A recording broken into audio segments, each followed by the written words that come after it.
Hello, we're back, and today's episode is going to start off with a little bit of an apology, and that is because, well, I've already recorded an episode, and you're never going to see it, and that's because, basically, when you sat at your computer, and if you sit at a computer all day, every day, like I do, computers make noises, and your brain learns to filter them out. And one of the noises that my computer occasionally makes is a kind of a click. And I think it's if I've got a website open that's refreshing automatically. And I reviewed my footage for the last episode and found that every 2 minutes or so there was a click. Damn. So yeah. Sorry about that, but it drove me nuts watching it. I wasn't going to release it. I did try and clean the audio up, but it was not happening. So instead, the first part of this episode is going to be a bit of a show and tell, rather than buildy. And then we'll do something interesting, hopefully. So let's go and have a look through the magic portal. And boom. Yeah. Have a look at that, guys.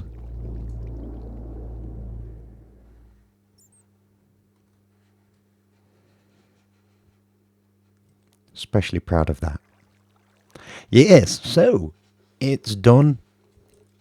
For now, none of my projects ever really get done. As I say, we may end up making more of a little mini base out of this. We can put extra corridors. I mentioned this in the last episode you actually saw. We could put extra corridors, tunnels off from the other walls if we want to put a storage room in or something. But for now, I'm very happy. So yes, let's take you through it. We've got a corridor of waterfalls, pretty much the same. The one wide portal, which I think looks really nice. I think that there's something about that really works for me. And all I really did was, along the top, I brought the same shape as the tunnel, but brought it in one block, and then brought it in another block, and then another minus what would be the top and the bottom, and then I mirrored that on the bottom to make it kind of circular, given the size as circular as it could be. And I think that works pretty well. I really do like that. I squared out the room down here, which is good. It took me a long time. And this last panel here, well, this kind of got messed up already, because if we were having inset designs on this wall, we weren't going to have room for the waterfalls here. We already knew that. And bringing the wall back one block kind of cemented that.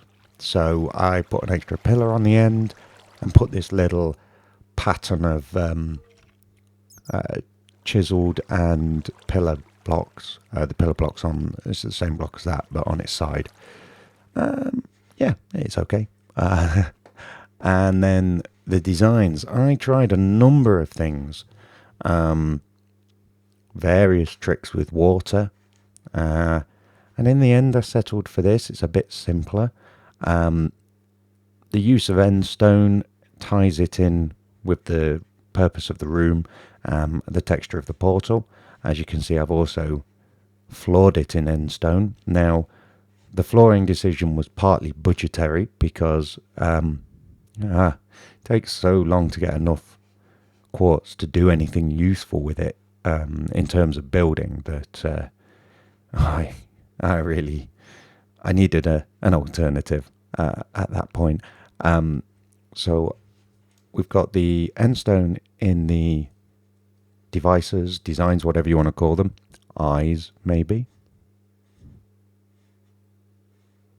And the glowstone, of course. And again, we've got endstone and glowstone down here, which follows the path of this walkway and also traces around the shape of the portal. So that is all very good. Went for blue wool in the end in the ceiling, partly because, well, I didn't have enough lapis, but the lapis texture, I don't know. Everyone raves about the lapis texture, and I try to like it. I just don't. It's too repeating. It's got those nasty green flecks in, and it didn't work. Didn't work at all. Certainly not in this setting. Yes, the wool has this wool texture, but it's really only the other blue block on available. And I think it works okay. I had a bit of trouble with these like cross bracing things. I went for 3 wide at the start and it just looked wrong. It looked like, I don't know, it didn't look like it could support its own weight, which is not always a consideration when building in Minecraft. I mean, we've got a floating walkway here attached to a floating portal, so, you know, that's not exactly realistic. But, yeah, this works. So is, I put these pillar blocks in as well to break up the wall, because the problem with building with the quartz blocks, as lovely as they are, if you're not careful, you can make your rooms look like a public convenience. Just that big old toilet. So yeah, I broke it up, and I think we've ended up with a pretty blinged out room here. I might maybe put some glowstone down from these. Not sure, but I'm happy to call this job done. So we're going to go back to base, and I'm going to hope I remember to set my spawn.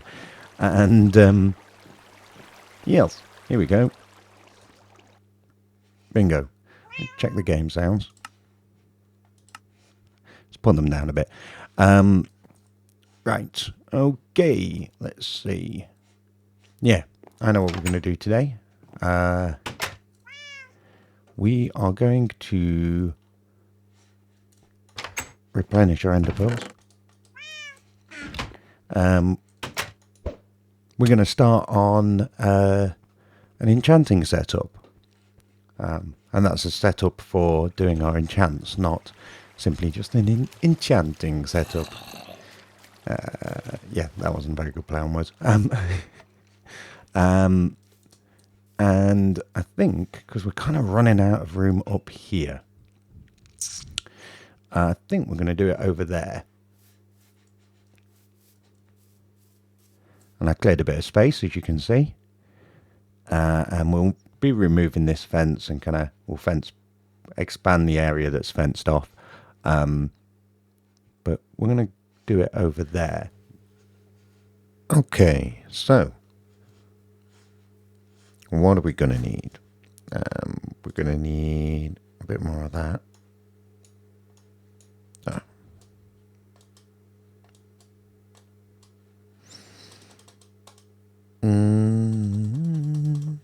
Maybe. And first things first, let's figure out where we want our button panel to be and roughly where we want our enchantment table to be. So let's see. Well, I think we want our enchanting table to be this way, and whatever building comes here, comes here. Yes, I'm importing it. No, whatever building gets built here, I think would be nice to have some sort of glass front, so, or at least a big window, so we can see stuff. Yeah. So I think maybe, like a super clever boy, I have not brought an enchanting table with me, but never mind. So I'm going to put that there. Now,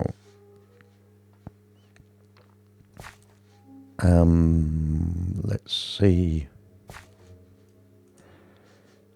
Now, the setup I've got in mind, I could squeeze the button panel to, let's see, there. No. That's bookcase. That's the edge. So yeah, there. If I really wanted to.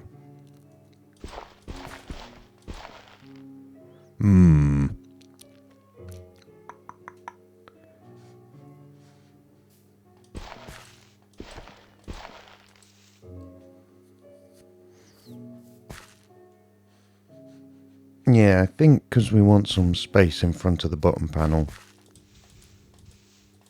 At least I think that's where I can squeeze it to. Let's find out.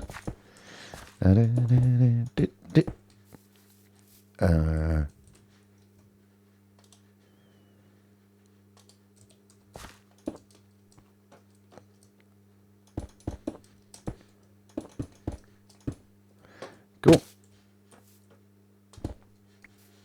Right, so we're going to want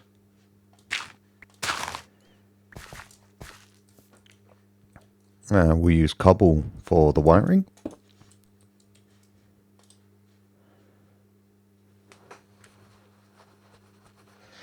We probably want more repeaters than this.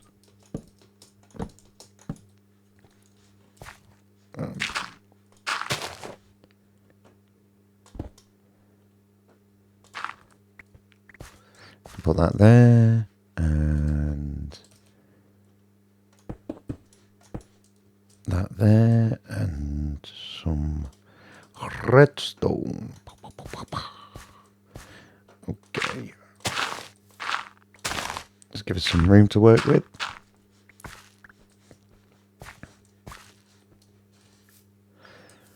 Let's see, we're going to want some torches and not with nice wood.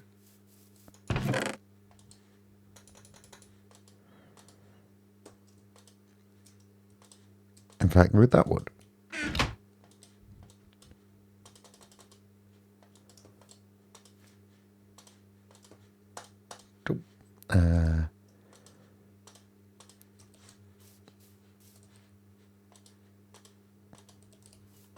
Spam some buttons on here. Do. And there we go. So, right. So bottom row buttons, repeater into redstone. Next row into repeaters.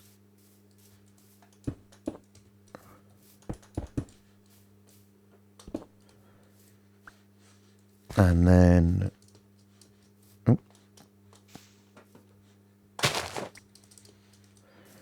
into torches, and then we can put some cobble below that, and redstone. Boom. I'm really proud of this bottom panel idea.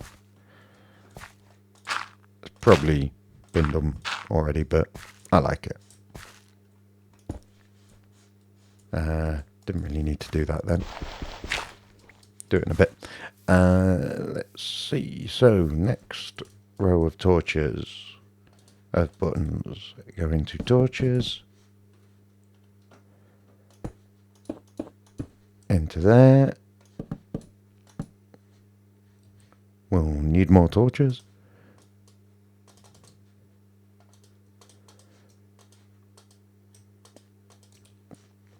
But not yet. And redstone. Nearly there. Do I want to make that a nicer block? You know what? Just to be on the safe side, in case I need to incorporate it into any design, we'll make this top row with stone. There we go. And I'll do that. Oh.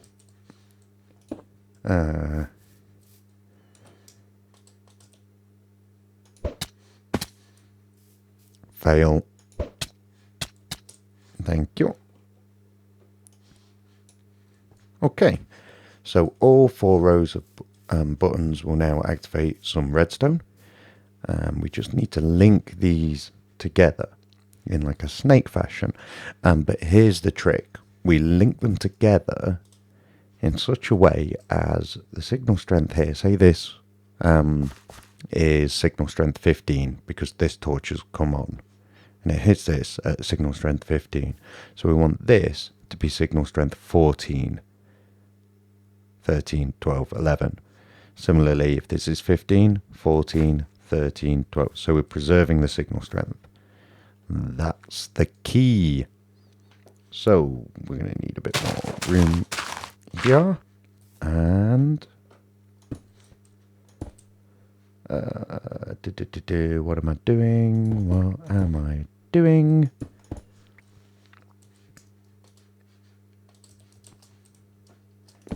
Comparator, comparator, redstone, redstone. So that, say that is 15. This will pass 15 into here and power this at 15. This will get 14, and this will preserve that and power it through to here at 14. So, yeah. So it's not the signal strength is. It's not so much that the signal strength gets retained, but it decays as if the 2 bits of redstone are right next to each other. So next thing is to do next we just need to do the other levels in the same fashion. That.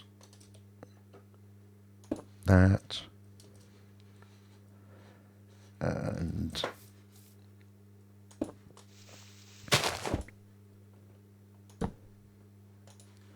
there we go, same thing.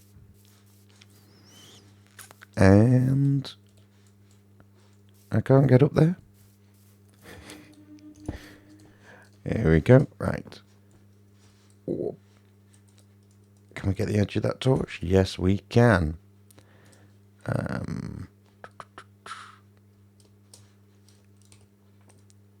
Let's do this and that.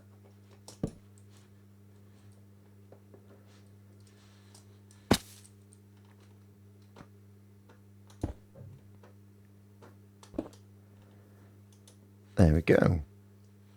Cool. There will be redstone on top of that. You can just see the hitbox there. And there. Oh.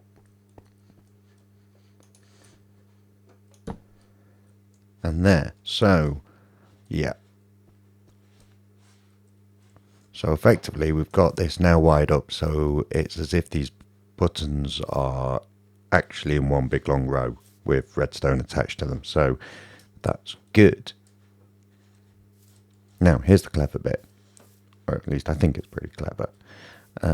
Let's get rid of some of this. Now originally when I was thinking this up, what I was doing was I was trying to attach each button to a T flip-flop so that the buttons were all memory cells, and then I realized I don't need to do that. What I need to do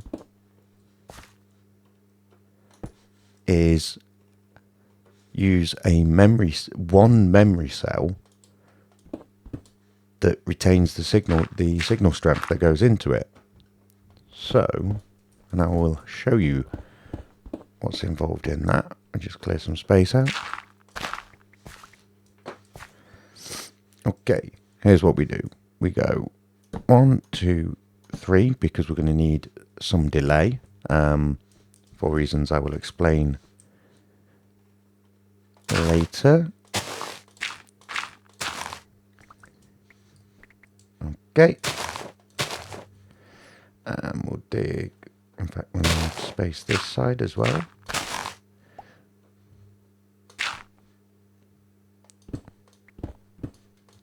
We'll dig this out.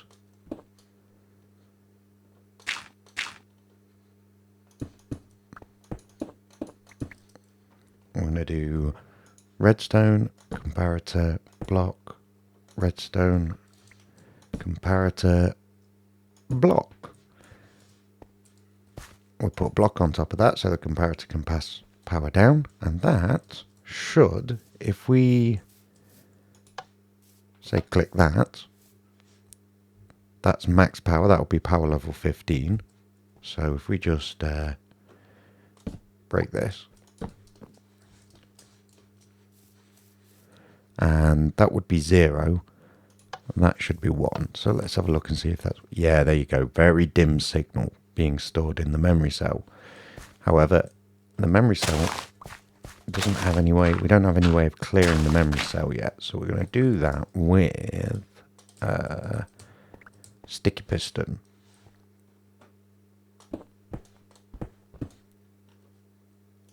Like that. And this is why we need the delay. Basically what we're going to do is we're going to power this piston with a short pulse.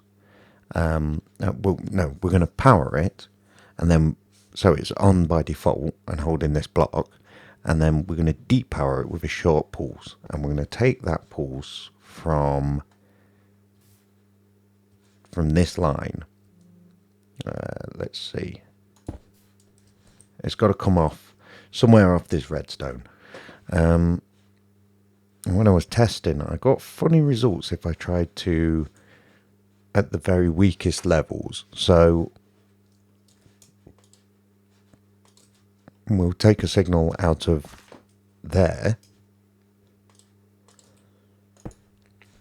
and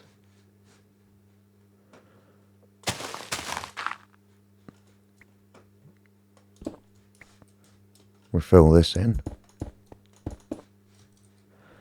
Let's see.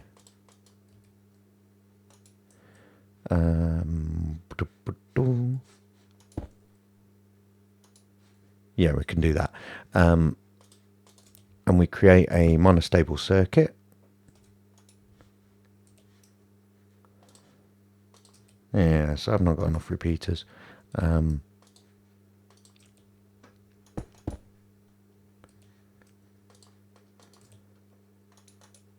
Oh, and then we just need to cut this power here. There we go. Excellent. Oh, we will need to adjust. I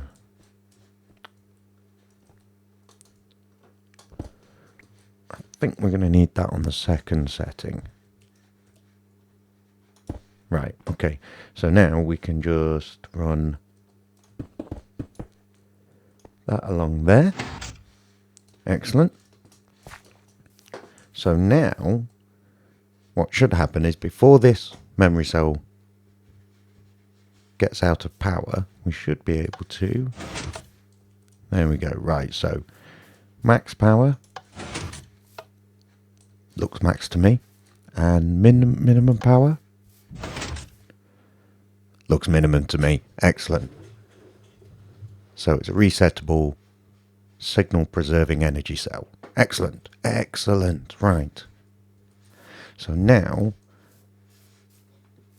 we're going to have our enchanting set up so that our table's going to be here, so we'll have bookcases around here. I want to enter it from this side because our button pad is here. Now I'm just trying to decide, where do I want the books to start popping up from? Well, it kind of makes sense for them either to start with this one, because that's like kind of the first one in a loop around, or this one because it's next to this wall and it can go around, and then that one can kind of, I think we'll start with this one. It's going to be easier to wire. So regardless, what we're going to need to do is put down sticky pistons.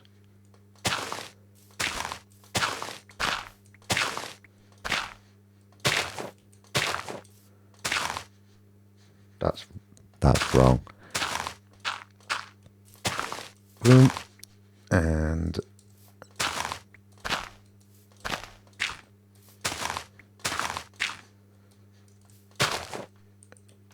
cool.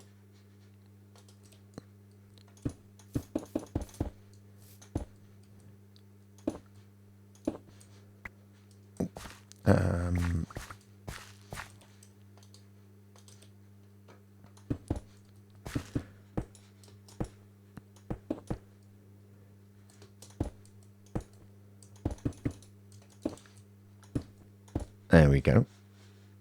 No. There we go. Right. Cool. Cool.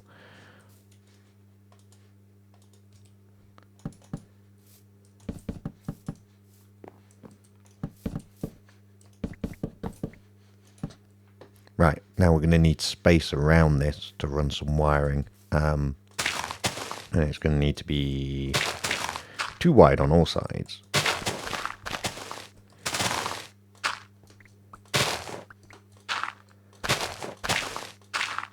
And so, I tell you what, I'll clear that out and I'll come back to you. Okay, so I've cleared that out. Although not quite enough. I've also gone and made myself an enchanting table and a load of more repeaters so that we have enough to finish. Let's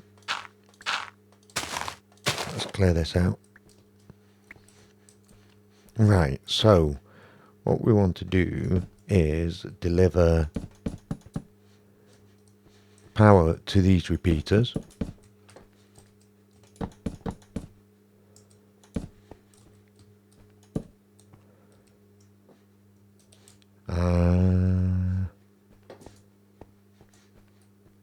What? At 15 repeaters? 1, 2, 3, 4, 5, 6, 7, 8, 9, 10, 11, 12, 13, 14, 15. Eh? 2 4s are 8. Plus the 2 at the front is 10.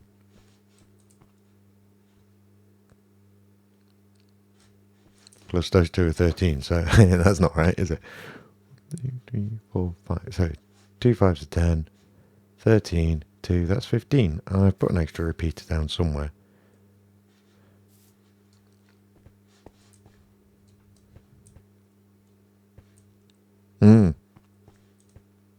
Oh, that's very interesting. 1, 2, 3. Oh, I'm an idiot. Right, just a sec. Yeah, this is all one too far back.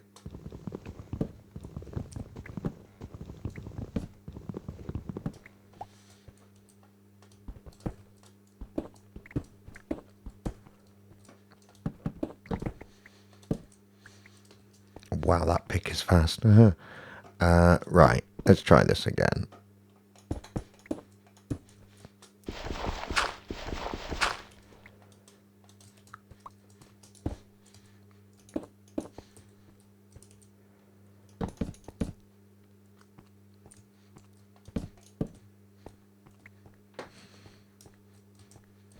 Better.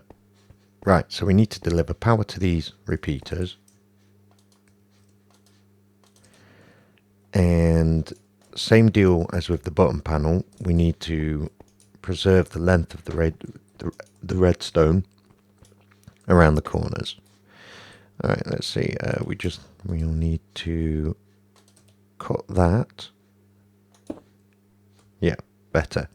Okay, so firstly, let's get this. We'll put a comparator down here. How are we going to do this? If we put redstone up here, it would get powered, but it's going to lose its signal strength. So we'll change this one.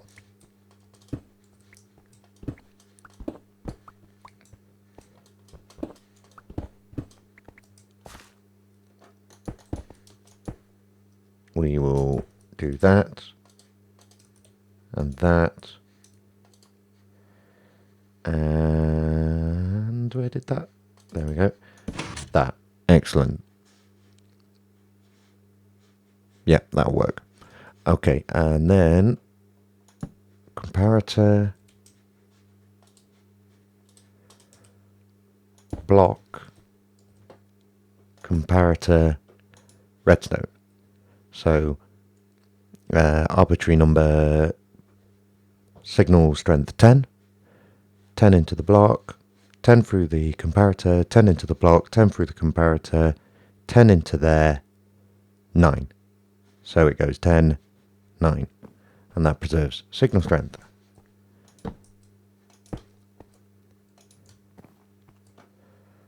And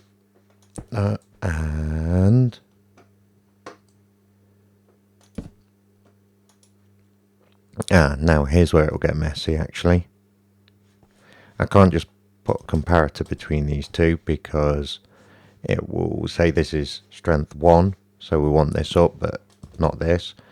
It would pass that strength 1 across. So what we need to do is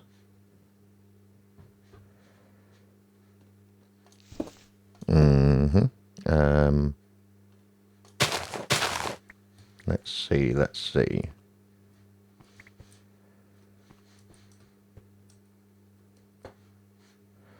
Okay. If we put that there, that is matching this. And that means we can then put a comparator here, although it's then going to interfere. Okay, so we'll do it one lower.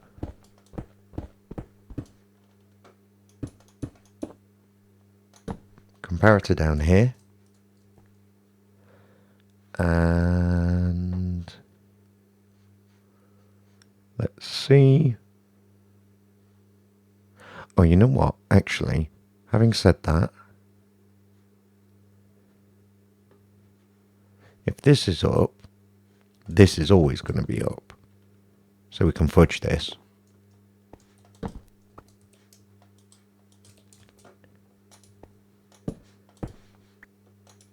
It doesn't matter that this block is powering both pistons because this is never going to be up and this not up.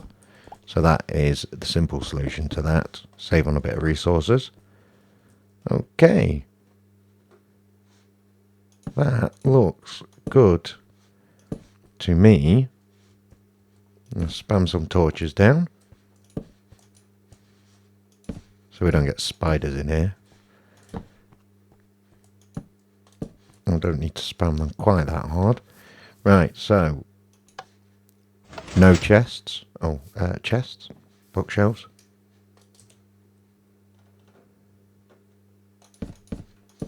There we go. So no bookshelves. One bookshelf. 2 bookshelves. 3. 4. It's working. 5. 6. 7. Excellent. And of course, if you've not already realised it, one of the beauties of this system is it will be totally flush with the floor. Excellent. So if we pop over here, grab this,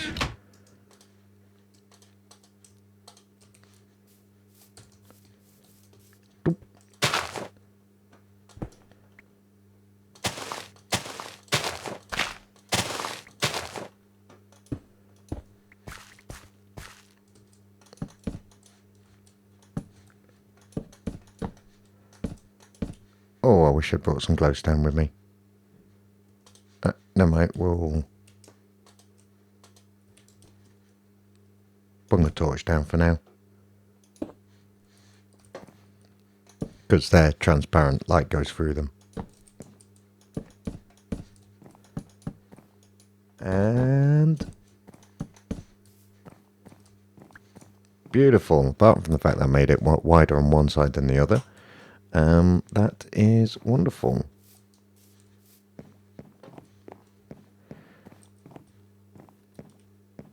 Now, I could pull the wall across here, I think.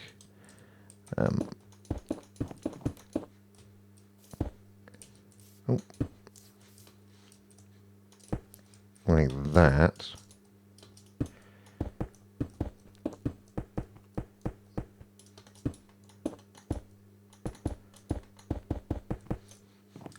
And then we'll have to build some sort of little casing around the gubbins.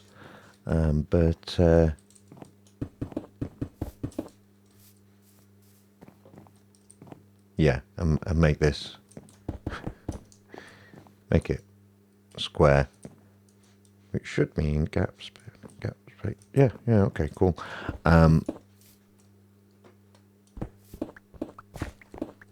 But yes, that is job done for the technical side of things.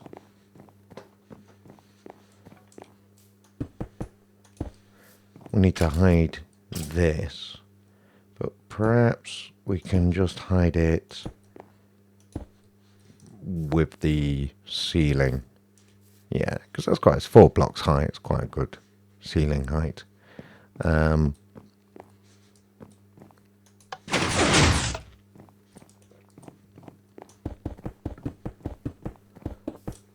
Yeah, that'll work.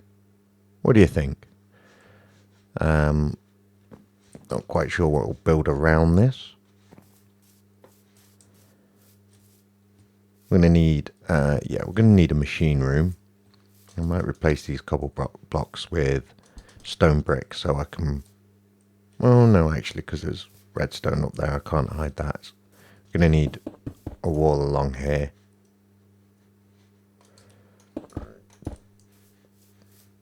And along here as well. So yes, maybe I'll put a room on the other side that we can actually get into with some stuff in there. I'm not sure. Chests or maybe just bookcases. Make it just purely decorative. But yeah. Totally hidden. Flush with the floor. And I think reasonably compact for what it does. Yeah. Okay, well. Quite a technical episode, I guess. But I hope you liked it. Maybe you can build one of these in your own world,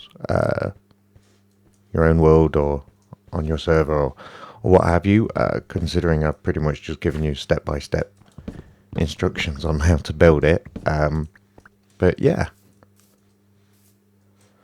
Anyway, until next time, guys. Take care of yourselves.